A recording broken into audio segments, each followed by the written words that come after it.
എഴുമാന്തുരത്ത് നിന്ന് അതിമനോഹരമായ ഗ്രാമം. ടു ടു ടു ടു ടു ടു ടു ടു ടു. എങ്ങോട്ടാ? നമ്മള് ചൂണ്ടയിടാൻ പോവാ. അങ്ങനെ ചൂണ്ട ചിൻ ചിൻ ചിൻ ചിൻ ചിൻ ചിൻ ചിൻ ചിൻ. വലിയ ഒരു യാത്രയാണെന്ന് തോന്നുന്നു. ഒരുപാട് ദൂരം വന്നു നമ്മളിപ്പം. മീൻകുഞ്ഞുങ്ങളെല്ലാം എന്നോട് ക്ഷമിക്കണേ കൂട്ടുകാരെ. അതിമനോഹരമായ എഴുമാന്തുരത്ത് ഒരു ഗ്രാമം. അതിലെ കൂടി പട്ടിക്ക് മുഴുവൻ തേങ്ങ കിട്ടിയ പോലെ നയന നടക്കുകയാണ് ചൂണ്ടയായിട്ട്. ആമ്പഴം ഗുമ്മി എന്താ ഗുമ്മി കഴിക്കുന്നേ? എല്ലാം കിട്ടാൻ ചാൻസ് ഉണ്ടോടി? പൊങ്ങ് തിരിച്ച് ഞാൻ അതേപടി എടുക്കാനുള്ള ചാൻസ് ഉണ്ട് മിക്കവാറും. ആർക്കൊക്കെയോ എന്നോട് താല്പര്യം,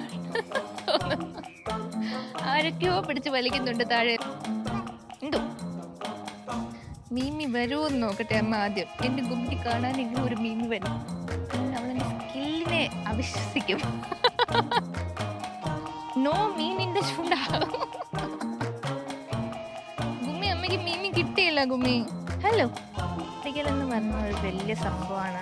നന്നായിട്ട് കോൺസെൻട്രേഷൻ ഉള്ളവർക്കും നന്നായിട്ട് അതിന് വേണ്ടി നിൽക്കുന്നവർക്കും മാത്രമേ പറ്റൂ. ചുരുക്കി പറഞ്ഞാൽ എനിക്ക് പറ്റിയ പണിയല്ല. കാരണം ഇത് ചുമ്മാ നമ്മളെ പറ്റിക്കുകയാണ്. ഈ കുഞ്ഞു മീനുകളെല്ലാം കൂടെ വലിയ മീനും പറ്റിക്കുകയാണ് കേട്ടോ, പറയാതിരിക്കാൻ പറ്റില്ല. തിരിച്ചു പോകണോ? അതെ. ആദ്യം വന്നപ്പോ തന്നെ ചേട്ടൻ എന്നെ അമ്പമാനിച്ചു പട്ടി ചന്തയ്ക്ക് പോയ വരുന്ന. അത് തന്നെയാ എന്റെ അവസ്ഥ. ഒന്നും കിട്ടിയില്ല. ഇത് എനിക്ക് തോന്നുന്നത് എന്താണെന്നറിയോ, വെയിലടിക്കുമ്പോൾ നമുക്ക് മാത്രമല്ല മീനുകൾക്കും വെയിലടിക്കുമെന്നാണ് എനിക്ക് തോന്നുന്നത്. എക്സ്പേർട്സിനെ കൊണ്ടേ പറ്റുള്ളൂ. എന്നെ കൊണ്ട് മീൻ പിടിക്കാൻ പറ്റില്ലെന്ന് ഞാൻ തെളിയിച്ചു കഴിഞ്ഞു.